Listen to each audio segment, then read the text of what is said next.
So I got into a bit of a found footage mood and I decided to check out some found footage on Tubi. And I am generally a found footage fan in general, and I like to discover new found footage films, whether they're, I like them of all kinds. I like the subgenre of it, and I like the style of it, and I like how it's a great start to a horror movie, and I don't know, there's just a lot of things about found footage that I enjoy. Anyway, I decided to check two films out and I double featured Butterfly Kisses and Ghoul, so I'm going to be talking about both separately. We're starting with Butterfly Kisses.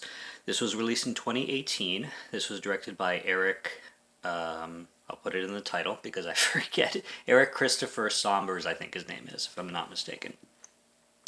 And directed by him, this follows a guy called Gavin York, and Gavin York is a filmmaker.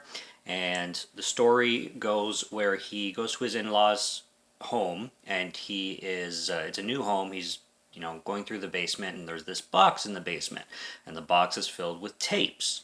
And after viewing these tapes, one of them has this. It's a video of just a girl filming herself, saying her name is Sophia, and saying that whoever finds this box of tapes, put this reel at the beginning and the end of however you compile it, and show it to my parents because this is the final stuff that we found, kind of thing.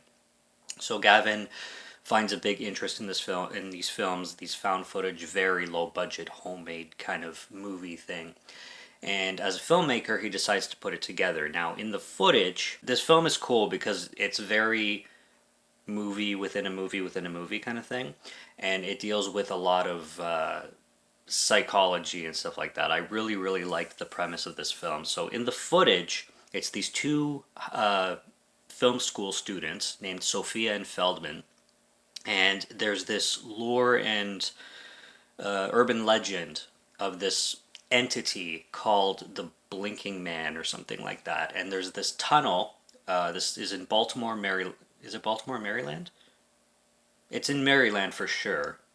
It's the surrounding area of Maryland, but there's this tunnel, and the urban legend goes where if you stare into the tunnel to the end for 60 minutes, 1 hour, without blinking at all, this entity called the Blinking Man will appear, and it's a Slender Man looking thing that's all black with a black hat and everything. And that's the urban legend. So they try to create this pseudo documentary kind of thing, these kids do, for their film school project, and they try to get people to hold their eyes open, and they interview people, and the world record for holding your eyes open is like less than 15 minutes. It's pretty much impossible to not blink for an hour kind of thing. But within the footage still, they decide to use a camera instead to film the tunnel for an hour, and then cut it right at the hour mark to see if anything appears. Now, I think it's a little silly, and it's a little kind of cheating in a sense when it comes to the script writing, but it's still forgivable for how the film plays out because the film is very genius in a lot of ways. But it doesn't really make sense to say like, oh, the camera lens is exactly like an eye, because that doesn't, unless you're looking through the camera lens for an hour without blinking, then the camera lens is not the same as your eyeball kind of thing, in my opinion. But anyway, within the film, they use the camera and they just stand there, and after an hour, something does appear. And then every time they cut to a new shot, the Blinking Man comes closer to the camera and closer and closer and closer, because the lure is if you open your eyes for an hour and see the Blinking Man, every time you blink, he'll come closer and closer until it kills you, basically.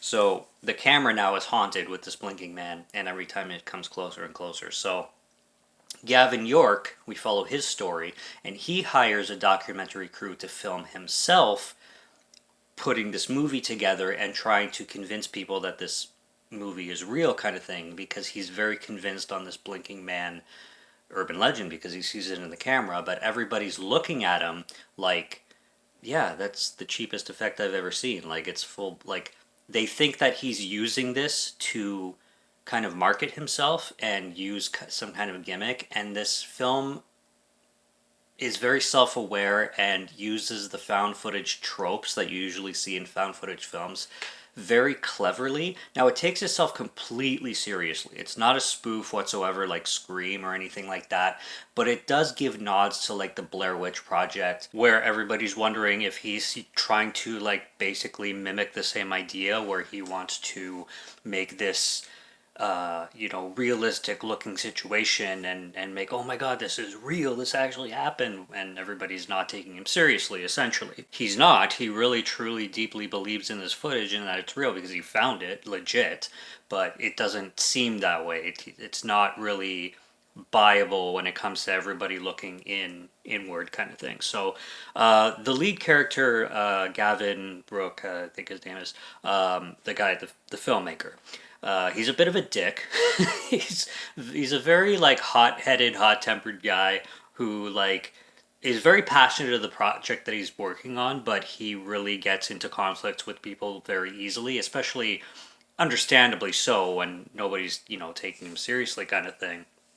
And even the kids in the footage, the found footage, when they were making their own movie, nobody took them seriously because they thought that it was a very creative thing, and it literally is just a shadow figure lifting. Like it literally looks like somebody standing up, so it's something that could easily be faked, but it wasn't, and this entity was actually chasing the kids. And the final video that the girl put, she does something pretty violently. I'm not going to spoil it, but same with Gavin, with the filmmaker. He's fully believing this footage, and he wants to create something passionately, but nobody's taking him seriously. The creator of the Blair Witch Project, Eduardo Sanchez, shows up in this film as himself, so he makes a cameo, and I like that. And as soon as Gavin hears him on the radio, he's like, "Oh my god, I'm a huge fan," yada yada. And then Eduardo Sanchez is telling him like, "Yeah, like we did the Blair Witch Project already. This is whatever 2015, I think this film takes place in like 2014, 2015, even though it was made in 2018.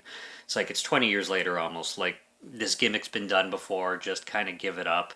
Because again, he thinks that the filmmaker is trying to boost his career, but it just gets really frustrating for him essentially.